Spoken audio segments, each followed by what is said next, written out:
And we're excited to be here and play against in a great game against a great team in Georgia Tech.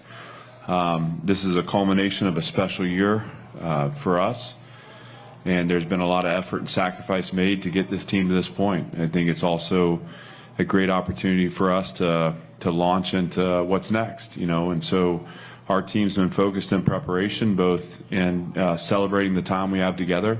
This is a tight-knit team that cares a lot about one another, and so we're having fun. Obviously, we're focused on preparing and playing our best against Georgia Tech, and then also for this team to leave a legacy and to make history as a team is important to us as well. So there's been a lot of great motivation for us to again get everything we can out of this time in bowl prep, and I'm happy to be in a historic city in a great game again, and thank you to Birmingham for being so welcoming to us. Okay, we're going to open it up for questions. Who wants to start us? Diego, how much does it mean to play in this bowl game, and how special is it for you to have that extra year of eligibility you fought for? It's very special just to be in, get an opportunity to play in our 13th game this year. We're super grateful. This team will never be the same. So, just taking it one day at a time, cherishing every moment. But it'll be a legacy left here from this team that we'll build on for next season. And how about the extra year of eligibility? Yeah, super blessed about it. It's just God's doing. We got a lot in plan for next season, and we got bigger dreams. We want to be playing in January come next season. Okay. Hey, so I'm coming from a different perspective in my questioning, but just wanted to know, how are things going in Birmingham so far? You started this morning off with practice, of course. You'll be playing golf here in a little bit, and then, of course, you have other activities planned for tomorrow. So what's the visit been like, and how are you enjoying things?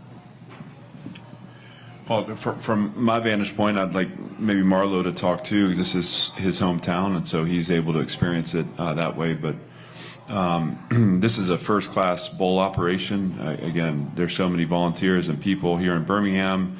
Obviously, ESPN, the work they do, the SEC, and the work on their end as well. This is the Birmingham Bowl is all class, and so we had a great welcome yesterday. There's been some fun activities for our guys lined up, and a chance to engage with this city, and we couldn't be happier with. This is the place where as Diego said, we get to celebrate our 13th game, our last game together, and I'm really proud of the way this team is pulled together and just put their focus on playing at our best. This is obviously a challenging time in college football, and one of the things that makes me most proud about this team is the genuine sense of connection they have, and I'm talking about the players, and obviously coaches are a part of that too, but it's fun for us as coaches to be a part of a team that cares about one another. And again, the city of Birmingham has been very welcoming to us, and we're happy to be here. Yeah, it feels great to be back in Birmingham for my first bowl game. I came in with Coach Lea in 2021, and we always harped on having postseason play. So to have postseason play from my hometown, it just feels great to be back. The city is welcoming, and I was just excited when we first got announced that we'll be playing Georgia Tech here. So your friends and family, everyone will be there. Yeah, our high school teammates, old friends, family from other states, so I'm going to have a big crowd there. Usually Diego has the most family and friends at games, but I think Marlo's might have him beat this time. We have a question online. Robbie Weinstein, if you want to go ahead and unmute and ask your question. Yeah, hey guys. Diego already talked about this, I guess, with my dog. He's a little excited here. But, Clark, from a staff standpoint, and Marlon, from a team standpoint, what was the reaction when Diego got that decision, and, obviously just how it kind of changes the trajectory of the program potentially?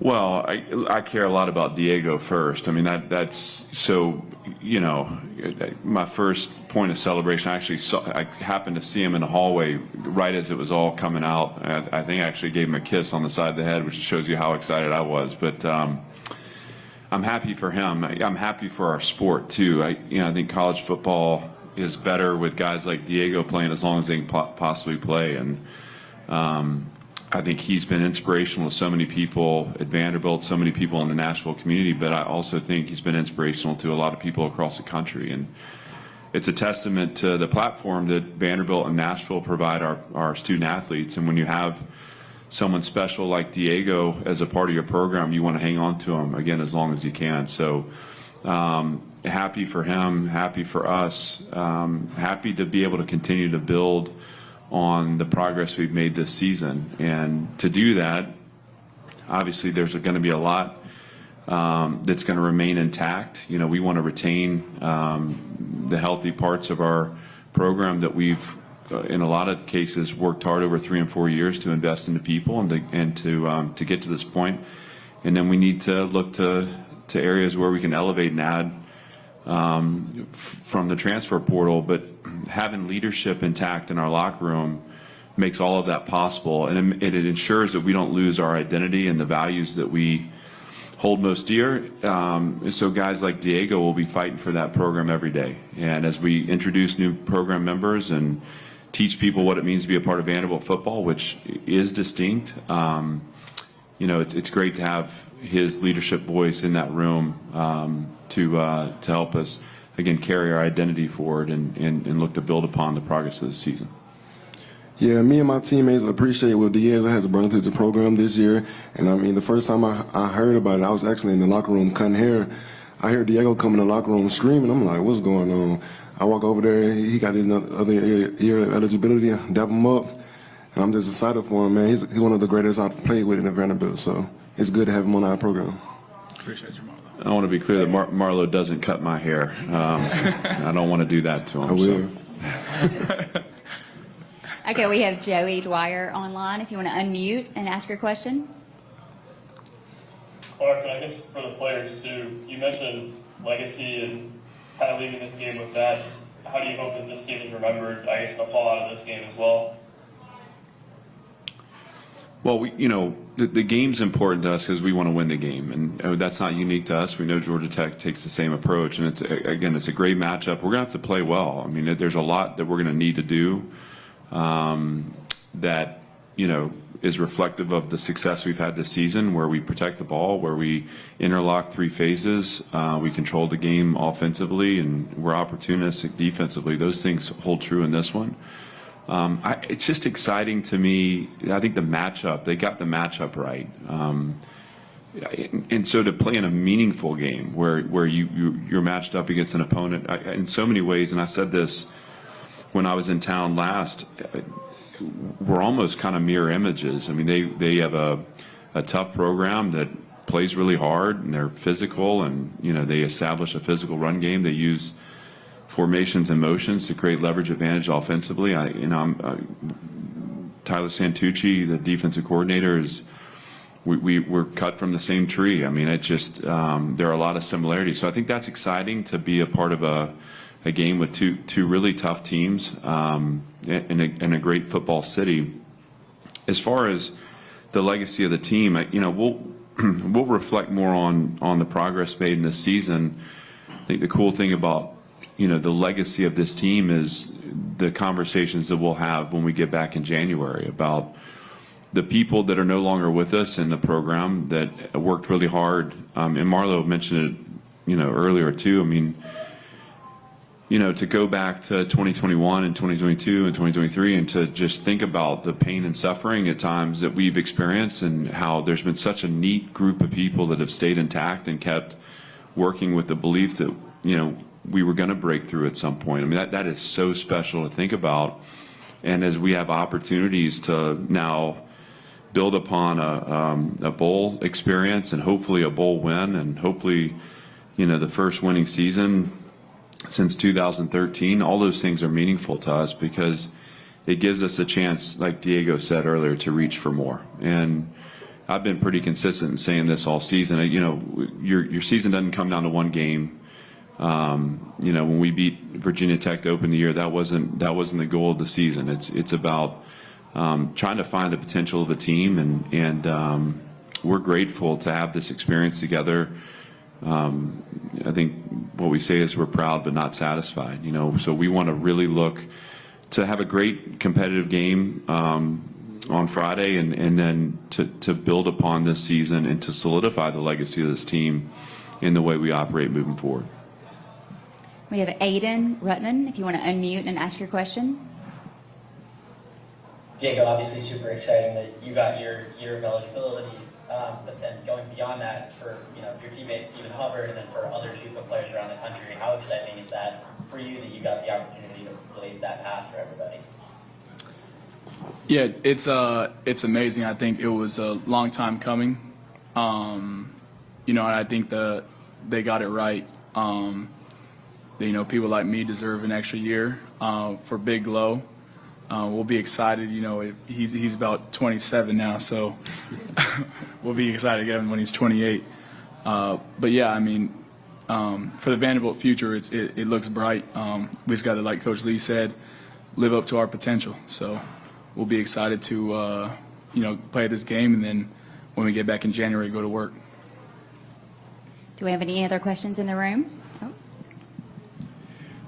Clark, you have a national championship ring as a baseball player back at Birmingham Southern in 2001. What memories do you have of that year? And is it special coming back here for maybe that reason as well? I've got a lot of great memories from my year at Birmingham Southern. Brian Shoup was the coach. I know, if you're familiar with Birmingham sports, you know who Brian Shoup is. Such a legend. Was a legend at Birmingham Southern. Obviously, finished his career out at UAB. I think I learned a lot. I know I learned a lot from him and how he operated that program and how we built authentic connection within that program. It was always others focused, others centered.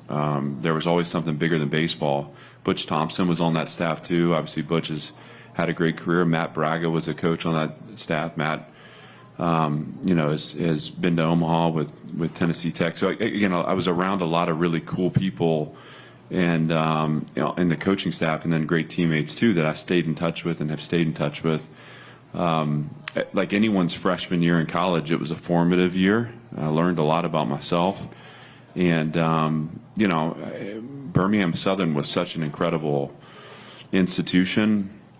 At the time, it was NAI. They moved to Division I athletics, and then soon thereafter down to Division III. It just it was kind of a neat moment to be a part of that place and to have it be the finish of an NAI time in that league. But to go out on top was really meaningful. And again, as a freshman, you're kind of inheriting the history of the struggle and the fight and the program, and Coach Shoup had it written on his heart that we were going to finish that way, and the team willed its way through a tough schedule to do that. And I mourned the closing of the school. I'm sad about it. It's unfortunate. But certainly I've got great memories. I know so many others have great memories from their time there, and mine was a short stay, but it was very meaningful to me.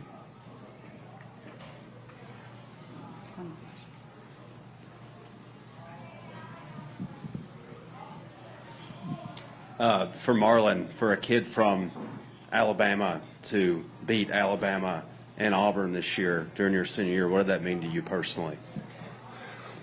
Being a ball player at Vanderbilt, of course I want to win and get beat every team, but just being from the state of Alabama, family all across Alabama, Auburn fans, Alabama fans. After that game, I checked my phone.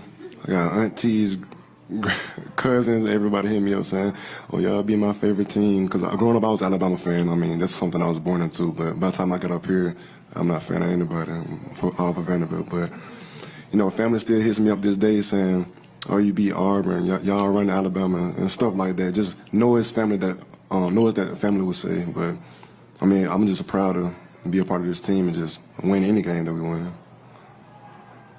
Any other questions? Well, thank you so much, and we will see you all on Friday. Thank you, Coach. Thanks.